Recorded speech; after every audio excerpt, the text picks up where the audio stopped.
Avec la lampe tombée du jour, je vis la soirée hivernale se transformer en nuit d'hiver par la vitre de notre compartiment. Le train traversait des montagnes adoucies et édentées par les siècles. Les monts de Faragas ou les derniers contreforts de Boutsetji. Les souvenirs de mes précédents voyages ne me permettaient pas d'en décider. Et le spectacle lugubre des villages pelotonnés et des fermes affaissées se fondit en ténèbres que perçait parfois la lueur des lampes à pétrole éclairant de lointaines fenêtres. Je pris conscience, brusquement, que nous étions la veille du 1er janvier, au dernier soir de 1989, et que l'aube apporterait la dernière décennie du millénaire. Mais de l'autre côté de la vitre, c'était le XVIIe siècle. La seule intrusion visible de l'ère moderne, lors de notre départ nocturne de Timisoara, avait été la présence de quelques véhicules militaires aperçus sur les routes où s'entassait la neige, ainsi que les câbles électriques serpentant parfois au-dessus des arbres.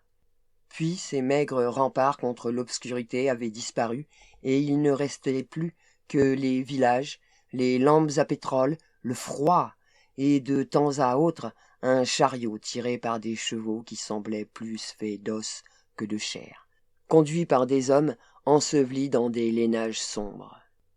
Même les rues des villages étaient vides, lorsque le train, qui ne s'arrêtait nulle part, les traversait. Je me rendis compte que certains d'entre eux étaient plongés dans l'obscurité, alors qu'il n'était pas encore 10 heures du soir.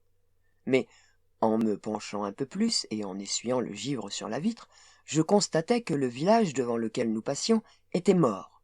Les maisons détruites au bulldozer, les murs de pierre abattus, les fermes en ruine.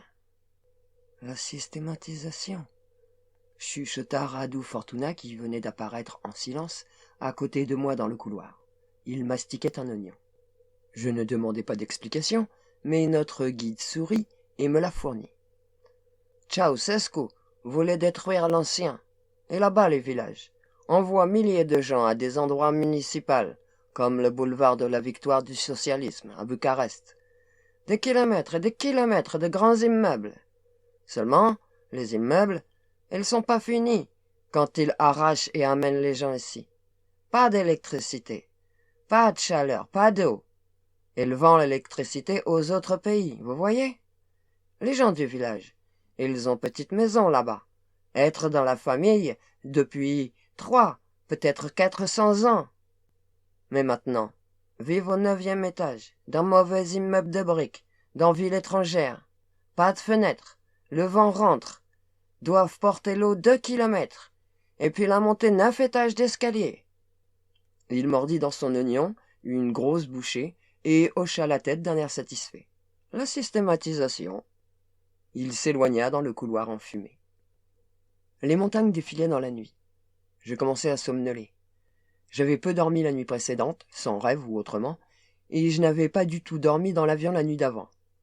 Mais je m'éveillai en sursaut et remarquai que le professeur émérite était venu s'installer à côté de moi. « Pas la moindre chaleur !» chuchota-t-il en resserrant son écharpe autour de son cou.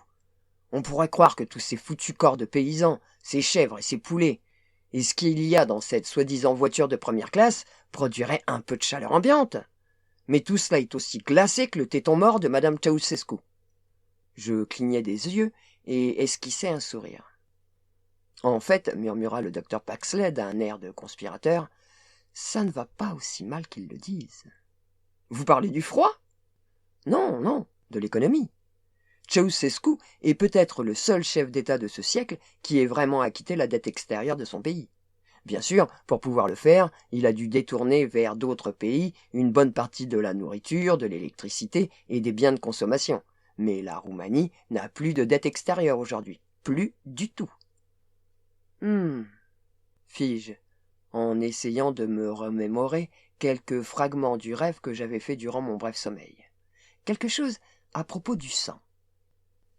Un excédent commercial d'1,7 milliard de dollars, murmura Paxley en se penchant suffisamment près pour que je constate que lui aussi avait eu de l'oignon pour dîner.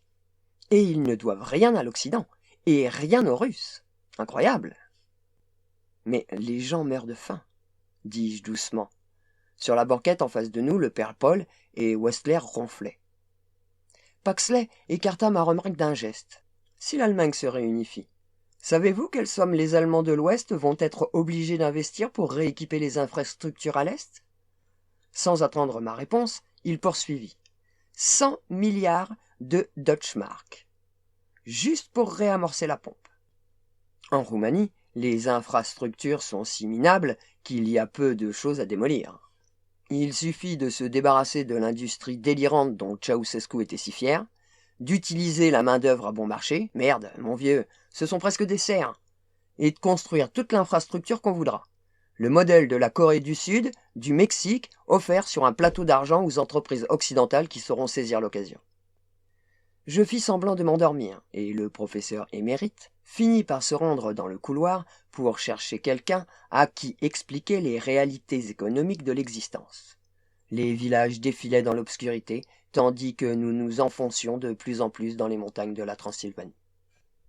Nous sommes arrivés à Sébès avant l'aube. Il y avait là quelques officiels d'importance secondaire pour nous emmener à l'orphelinat. Non, orphelinat est un mot trop flatteur.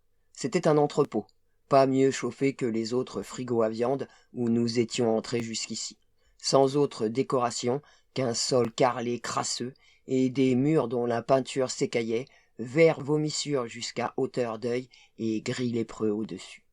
La salle principale faisait au moins 100 mètres de long. Elle était pleine de berceaux. Là aussi, le mot est trop flatteur. Des berceaux, non, mais des cages métalliques ouvertes sur le dessus. Dans les cages, des enfants, dont l'âge allait de quelques heures à une dizaine d'années. Aucun ne semblait capable de marcher. Tous étaient nus ou vêtus de haillons que la crasse avait raidis. La plupart criaient ou pleuraient en silence, et la vapeur de leur respiration montait dans l'air froid. Des femmes, au visage sévère, coiffées de voiles d'infirmières, restaient debout, à fumer des cigarettes à la périphérie de ce gigantesque parc à humains, passaient de temps à autre entre les cages pour tendre brusquement un biberon à un enfant, parfois à un enfant de 7 ou 8 ans, ou, plus fréquemment, pour en faire taire un d'une gifle. Les officiels et l'administrateur de l'orphelinat, qui fumaient cigarette sur cigarette, nous déclamèrent d'un air sec une tirade que Fortuna ne daigna pas traduire. Puis, ils nous firent traverser la pièce et ouvrir bruyamment une double porte. Une autre salle, plus grande, apparut qui se perdait en des lointains ensevelis dans le froid. Une pâle lumière matinale tombait en traits sur les cages et les visages. Il devait y avoir, dans cette pièce, au moins 1000 enfants, qui avaient tous moins de 2 ans. Certains pleuraient et leurs vagissements de nouveau-nés résonnaient entre ces murs carrelés. Mais la plupart, couchés sur de pauvres loques tachées d'excréments, semblaient trop faibles et trop léthargiques pour pleurer. L'inanition repliait certains d'entre eux en posture fétale, d'autres paraissaient morts. Radu Fortuna se tourna vers nous et croisa les bras. Il souriait. « Vous voyez où les bébés allaient, oui ?»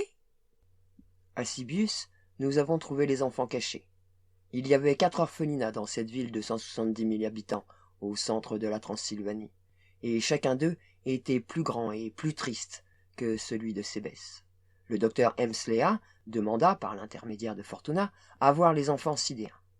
L'administrateur de l'orphelinat du 319 Strada Cetatilli, une vieille bâtisse sans fenêtre à l'ombre des remparts du XVIe siècle, refusa formellement d'admettre l'existence de bébés sidéens. Il refusa d'admettre que nous avions le droit d'entrer dans l'orphelinat. Il refusa même d'admettre qu'il était l'administrateur de l'orphelinat du 319 Strada Cetatilli, en dépit du polycopier apposé sur la porte de son bureau et de la plaque qui trônait sur sa table de travail. Fortuna lui montra nos sauf-conduits et les formulaires d'autorisation co-signés par le Premier ministre, le président Ilescu et le vice-président Masilou, demandant en leur nom la coopération de tous. L'administrateur ricana, tira une grande bouffée de sa courte cigarette, fit non de la tête et énonça une quelconque fin de non-recevoir. « Mes ordres viennent du ministre de la Santé », traduisit Radu Fortuna. Il fallut près d'1 heure pour obtenir la liaison téléphonique avec la capitale, mais Fortuna finit par contacter le bureau du Premier ministre, qui appela le ministre de la Santé, qui promit de rappeler immédiatement l'orphelinat du 319 Strata Cetatii. Il s'écoula un peu plus de 2 heures avant que l'appel se concrétise. Puis l'administrateur dit d'un ton hargneux quelques mots à notre guide, jeta son mégot sur le carrelage crasseux, lança d'un ton sec un ordre à un garçon de salle et lui tendit un énorme trousseau de clés. Le service des sidéens s'abritait derrière 4 portes fermées à clé. Il n'y avait là ni infirmière, ni médecin, aucun adulte. Pas de berceau non plus. Les bébés et les petits-enfants s'asseyaient sur le sol carrelé où se disputaient une demi-douzaine de matelas nus et tachés d'excréments jetés contre le mur du fond. Les malades étaient nus. On leur avait rasé la tête. Quelques ampoules de 40 watts à 10 ou 12 mètres l'une de l'autre éclairaient cette pièce sans fenêtre. Certains enfants se réunissaient là, dans ce rond de lumière douteuse, levant vers les lampes leurs yeux gonflés comme vers le soleil, mais la plupart restaient couchés dans une ombre épaisse. Les plus âgés se sont enfuis à 4 pattes pour échapper à la lumière lorsque nous avons ouvert les portes d'acier. Il était évident que l'on devait arroser le sol au jet tous les 2 ou 3 jours. Il y avait des ruisselets et des filets d'eau dans les fissures des dalles, et tout aussi évident qu'aucun autre soin d'hygiène ne leur était apporté. Don Westler, le docteur Paxley et M. Berry firent demi-tour pour fuir la puanteur. Le docteur Hemslea jura et frappa du poing le mur de pierre. Le père Paul commença par pleurer. Puis il alla d'un enfant à l'autre pour leur caresser la tête, leur chuchoter des mots dans une langue qu'ils ne comprenaient pas et les prendre dans ses bras. J'eus la nette impression que la plupart de ces enfants n'avaient jamais été portés, peut-être même jamais touchés. Radu Fortuna nous suivit. Il ne souriait plus. « Le camarade Ceausescu dit à nous que le sida est maladie capitaliste, » chuchota-t-il. « La Roumanie n'a pas cas officiel de sida. Aucun. »« Mon Dieu !» murmurait le docteur Hemslea en allant d'un enfant à l'autre. « La plupart de ceux-là sont dans un état avancé de maladie liée au sida. Et ils souffrent de sous-alimentation et de déficience en vitamines. » Il leva les yeux vers nous. Des larmes brillaient derrière ses lunettes. « Depuis combien de temps sont-ils ici ?» Fortuna haussa les épaules. « La majorité peut-être depuis petit bébé. Les parents mettent ici. Les bébés sortent pas de cette salle. C'est pourquoi si peu savent marcher. Personne pour les tenir quand ils essaient. » Le docteur Hemslea laissa échapper un chapelet de jurons qui semblait fumer dans l'air glacé. Fortuna hocha la tête. « Mais personne n'a fait de rapport écrit sur cette tragédie ?» demanda le docteur Hemslea d'une voix étranglée. Là, Fortuna sourit. « Oh, c'est le docteur Patrascu de l'Institut Stéphane S. Nicolo de virologie. Il dit ceci il y a 3 ans, peut-être 4. Le premier enfant qu'il teste, elle était infectée. Je pense 6 des 14 d'après aussi malades du sida. Toutes les villes, tous les orphelinats d'État, il est allé. Beaucoup d'enfants malades. » Le docteur Hemslea, qui venait d'éclairer avec sa petite lampe de poche les yeux d'un enfant plongé dans le coma, se releva. Il saisit Fortuna par les revers de son pardessus, et pendant une seconde, je crus qu'il allait gifler notre petit guide. « Bon Dieu! Il n'a rien dit à personne ?» Fortuna le regarda, impassible. « Oh si! Le docteur Patrascu, il parle au ministre de la Santé. Ils disent pour lui d'arrêter immédiatement. Ils annulent le séminaire du docteur sur le sida. Puis ils brûlent ses notes et c'est... Comment vous dites ça? Comme des petits guides pour les rencontres. Programme. Ils confisquent les programmes imprimés et les brûlent. » Le père Paul repose une petite fille. Ses maigres petits bras de 2 ans se tendirent vers le prêtre, et elle émit de vagues bruits qui l'imploraient, le suppliaient de la prendre de nouveau dans ses bras. Le père Paul la reprit et appuya la tête chauve couverte de croûte contre sa joue. « Que Dieu les damne !» chuchota le prêtre comme s'il les bénissait. « Que Dieu damne le ministre! Que Dieu damne ce salaud là en bas! Que Dieu damne Ceausescu à jamais. Puissent-ils brûler tous en enfer. Le docteur Hemslea resta accroupi près d'un tout petit qui n'était que côte et ventre distendus. Cet enfant est mort. Il se tourna vers Fortuna. Comment diantre cela a-t-il pu se produire? Il ne peut pas y avoir déjà autant de cas de sida dans la population, n'est-ce pas? Est-ce qu'il s'agit d'enfants de drogués? Je voyais dans les yeux du médecin l'autre question. Dans un pays où les familles ordinaires étaient incapables d'acheter suffisamment de nourriture et où il suffisait de posséder de la drogue pour être puni de mort, comment pouvait-il y avoir autant d'enfants de drogués? Venez, dit Fortuna, et il nous fit sortir du mouroir, le médecin et moi. Le père Paul resta là pour prendre dans ses bras et caresser tous les enfants l'un après l'autre. Dans le service normal du rez-de-chaussée, qui ne différait que par sa taille de l'orphelinat de Sébès, il devait y avoir au moins 1 millier d'enfants, dans un océan de berceaux en fer. Des infirmières flegmatiques, passant dans les allées, distribuaient des biberons contenant un liquide qui ne ressemblait pas à du lait. Puis, tandis que les enfants tétaient bruyamment, elles leur faisaient une piqûre intraveineuse. À chaque fois, la femme essuyait la seringue avec un chiffon attaché à sa ceinture, puis l'introduisait de nouveau dans un grand flacon posé sur le plateau de sa table roulante et faisait une injection à l'enfant suivant. « Bon Dieu !» chuchota le docteur Hemslea. « Vous n'avez pas de seringue jetable ?» Fortuna fit un geste de la main. « Un luxe capitaliste !» Le visage d'Hemslea devint si rouge que je crus que ses vaisseaux allaient éclater. « Et les autoclaves, c'est fait pour les chiens ?» Fortuna haussa les épaules et dit quelque chose à l'infirmière la plus proche. Elle lui répondit sèchement et continua à faire ses piqûres. Elle dit « L'autoclave est cassé, a été cassé, envoyé au ministère de la Santé pour être réparé », traduisit Fortuna. « Il y a longtemps ?»« Elle s'est cassée 4 ans, » précisa Fortuna après avoir posé la question à la femme affairée.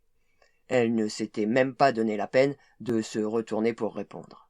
Elle dit « C'était 4 ans avant de l'envoyer au ministère pour réparer, l'année dernière. » Le docteur Hemslea s'approcha d'un enfant de 6 ou 7 ans qui, couché dans un berceau, tétait son biberon. Le liquide, à l'intérieur, ressemblait à une eau grisâtre. « Et ce sont des vitamines qu'elle leur injecte ?»« Oh non, du sang !»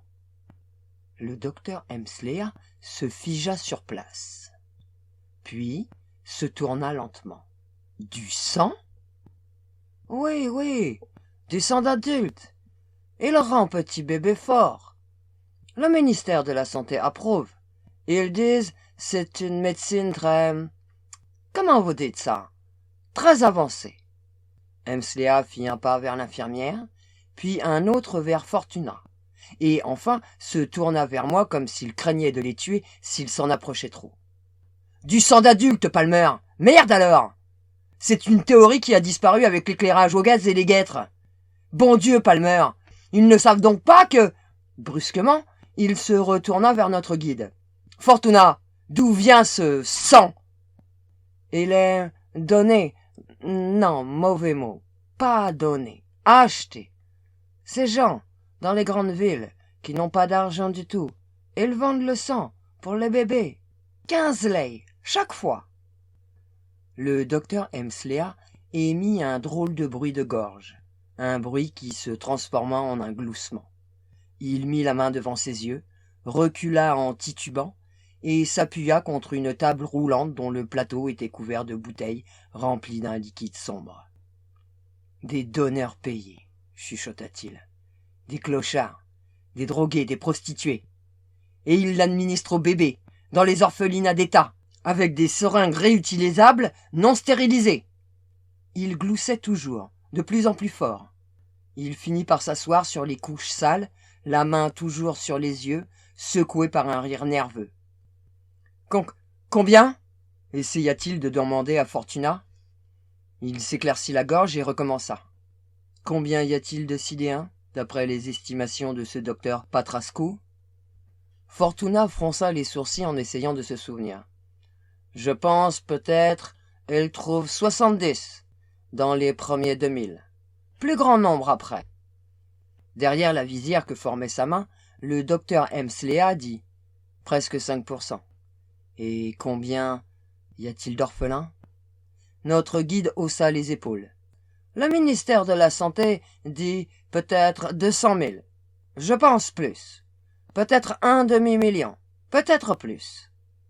Le docteur Hemslea ne leva plus les yeux, ne dit plus rien. Les gloussements devinrent de plus en plus forts. Et je compris enfin que ce n'était pas un rire, mais des sanglots. Nous prîmes le train pour Sigisoara dans une lumière de fin d'après-midi. Fortuna avait prévu un arrêt en cours de route dans une petite ville. « Monsieur Palmer, vous aimez Kopsamika ?» dit-il. « C'est pour vous qu'on la voit. » Je ne me retournai pas vers lui, mais continuai à contempler les villages détruits qui défilaient devant nous. « Encore des orphelinats ?» demandai-je. « Non, non. Je veux dire oui, il y a orphelinat à Kopsamika. Mais on va pas là. C'est petite ville. 6000 personnes. Mais c'est raison pourquoi vous venez dans notre pays, oui? L'industrie? Fortuna éclata de rire. Ah oui, Kopsamika est plus industrieuse, comme tellement beaucoup de nos villes, et celle-ci tellement proche de Sigisoara, où est né le conseiller noir du camarade Ceausescu. J'avais été à Sigisoara. Le conseiller noir? Dis-je d'un ton brusque. De qui diable parlez-vous? Le conseiller de Ceausescu, c'était Vlad Tepes? Sigisoara est une ville médiévale parfaitement conservée, où même la présence de quelques rares autos dans les rues étroites aux pavés ronds semble un anachronisme. Les collines qui l'entourent sont parsemées de tours et de donjons en ruine, dont aucun n'est aussi cinématographique que la demi-douzaine de châteaux intacts de Transylvanie qui prétendent tous être celui de Dracula, afin d'attirer les voyageurs impressionnables pourvus de devises fortes. Mais Vlad Dracul a réellement habité la vieille demeure de la Piata Musolui, de 1431 à 1435. La dernière fois que je l'avais vu, il y avait plus de 10 ans de cela, le premier étage abritait un restaurant et le sous-sol une cave à vin. Vous voulez me faire croire que Vlad Dracul était le conseiller noir? Demandai-je sans dissimuler mon mépris. Fortuna haussa les épaules et partit chercher quelque chose à manger. Le docteur Hemslea avait entendu notre dialogue et se laissa tomber sur le siège voisin du mien. « Vous croyez ce que dit cet homme ?» me chuchota-t-il. « Maintenant, il est prêt à raconter des histoires de fantômes sur Dracula, bon Dieu !» Je hochai la tête et contemplais les montagnes et les vallées qui défilaient dans une grisaille monotone. C'était la région la plus désolée que j'ai jamais vue, et pourtant j'avais parcouru plus de pays qu'il n'y en a aux États-Unis.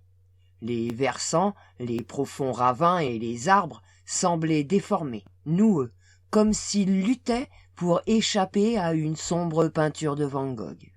« J'aimerais mieux avoir affaire à Dracula, » poursuivit le bon docteur. « Pensez-y, Palmer. Si nous annoncions que Vlad l'Empaleur est vivant et s'en prend aux habitants de la Transylvanie, eh bien, merde alors, 10 000 journalistes débarqueraient dans le coin. Des camions radio seraient garés sur la place de Sibiu pour transmettre les reportages d'Instacam au marché aux nouvelles de toutes les stations locales de Channel 7 et de Channel 4. Un monstre mordant quelques dizaines de personnes et l'intérêt mondial serait galvanisé.